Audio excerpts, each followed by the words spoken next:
Assalamualaikum warahmatullahi wabarakatuh. Semangat pagi sahabat semuanya. Bersama saya Wiwit AB di acara Lu Lagi. Lupa lagi, belajar lagi.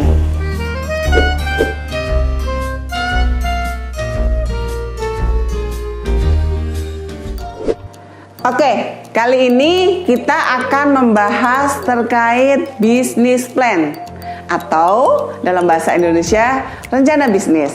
Sudahkah Anda membuatnya? Kita cek dari yang sudah Anda buat ya.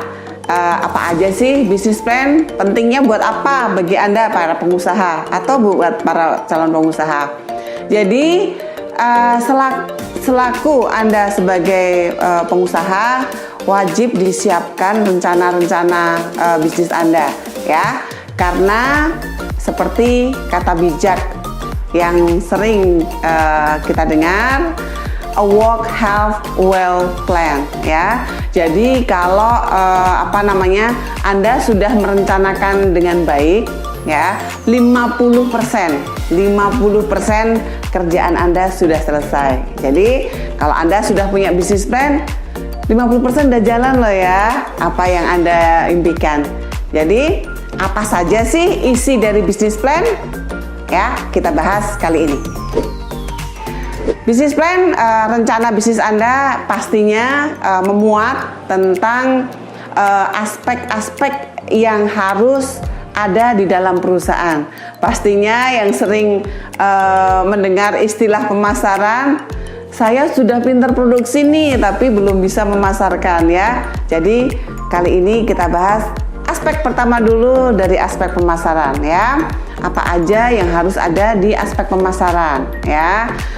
Segmentingnya ya, segmentasinya siapa sih, targetnya siapa sih, dan positioning produk Anda di mana ya. Kemudian ada lagi di sana akan banyak membahas di marketing, strategi yang Anda gunakan, apa saja untuk istilahnya membuat bisnis Anda dikenal ya, branding segala macam ya. Berikutnya ada aspek dari sisi aspek organisasi dan manajemen. Pastinya perusahaan Anda, sekecil apapun perusahaan Anda, kalau sudah dikerjakan lebih 2 orang, itu perusahaan Anda perlu dikelola dengan baik ya. Jadi siapa aja di sini yang mengerjakan, karena kalau one man show dalam bisnis, kemungkinan bisnis Anda nggak akan besar gitu ya. Jadi apa saja yang dimuat di aspek pemasaran, pastinya Anda bisa menulis nanti ya di sini. Nama perusahaan Anda apa sih gitu ya. Kalau pengen perusahaan Anda dikenal, otomatis silahkan gunakan nama-nama yang mudah dikenal oleh orang ya, termasuk nama perusahaan ataupun nama produk yang pengen dikenal dari konsumen Anda. Berikutnya adalah nama pemilik.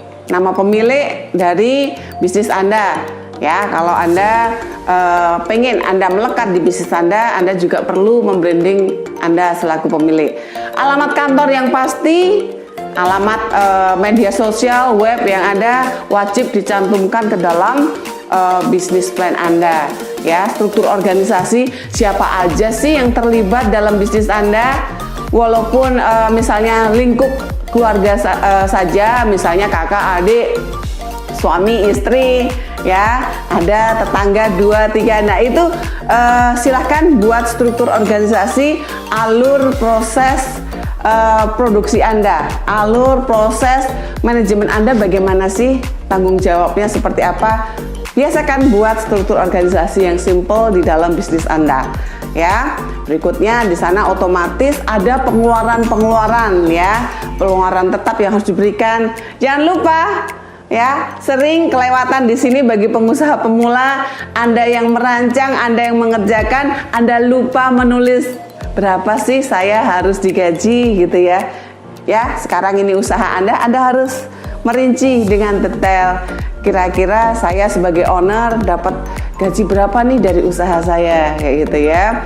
Kemudian pastinya berikutnya ada aspek yang lain yang perlu Anda tampilkan adalah aspek produksi ya. Bagaimana Anda memproduksi barang Anda, entah Anda produknya produk ataupun produknya berupa jasa. Jadi kalau kita bicara produksi, kalau misalnya sebagai contoh saya misalnya produknya produk jasa, produk training segala macam ya, produk aplikasi software, tidak kelihatan bentuk produknya, tapi di sana pasti ada alur produksinya, ada layout produksinya, bagaimana pada waktu kita memproduksi semacam video profile segala macam ada. Beda sekali dengan layout produksinya bagi Anda yang usaha kuliner ya. Usahakan layout produksi, tempat Anda produksi dan alur SOP produksinya ada di dalam bisnis plan Anda. Ya, berikutnya ada aspek yang lain lagi ya, ada aspek keuangan. Ini kunci ya, aspek keuangan jadi kunci dari bisnis Anda ya, untuk diperhatikan oleh para calon investor ya. Jadi bagi Anda para pemula yang maaf ada keterbatasan modal, jangan khawatir ya. Kunci di sini di aspek keuangan ya, bagaimana Anda membuat kelayakan bisnis ada di aspek keuangan ini ya. Apalagi Anda mau bikin proyeksi bisnisnya, silahkan tulis di bisnis plan ini ya, analisa keuangan, kelayakan bisnis Anda sampai ketemu angka BEP-nya atau istilahnya break even point. Ya, akan ada runtutan di sana. Kalau kira-kira saya modal 100 juta, kembali modalnya berapa bulan lagi, berapa tahun lagi, itu kunci yang diperhatikan oleh para calon investor atau co-founder yang akan memberikan hibah kepada Anda. Ya, jadi perhatikan di aspek keuangan ini, termasuk di proyeksi keuangannya. Kalau Anda berbisnis ya, untuk ngitung proyeksi bisnis, pengen tahu 3 tahun lagi Anda memang harus punya ya, ini kuncinya. Pengen tahu data 3 tahun lagi Anda, 3 tahun lagi bisnisku kayak apa nih gitu ya. Anda harus punya data 3 tahun lalu ya, itu untuk ngitung proyeksi bisnis Anda. Nah, ini perlu juga dicantumkan di bisnis plan Anda ya. Aspek lain ya, aspek teknologi dan aspek yang lainnya yang perlu Anda cantumkan. Ikuti aja bahwa bisnis plan yang Anda buat bermanfaat buat Anda selaku ownernya, dan pasti buat calon investor Anda dan pihak lain ya. Buatlah semenarik mungkin bagaimana proses bisnis Anda sampai permodalan hingga kembali modalnya tertuang di sana ya. Nggak usah rumit-rumit ya, ikuti alur yang ada di perusahaan Anda. Nanti tinggal memperbaiki pada waktu misalnya Anda pengen lomba hibah bisnis plan atau segala macam, sesuaikan dengan permintaan dari penyelenggara gitu ya. Saya kira dari saya cukup. Harus segera buatkan bisnis plan Anda, jangan tunda-tunda. Biasanya awal tahun akan banyak lomba-lomba, segera disusun bersama saya.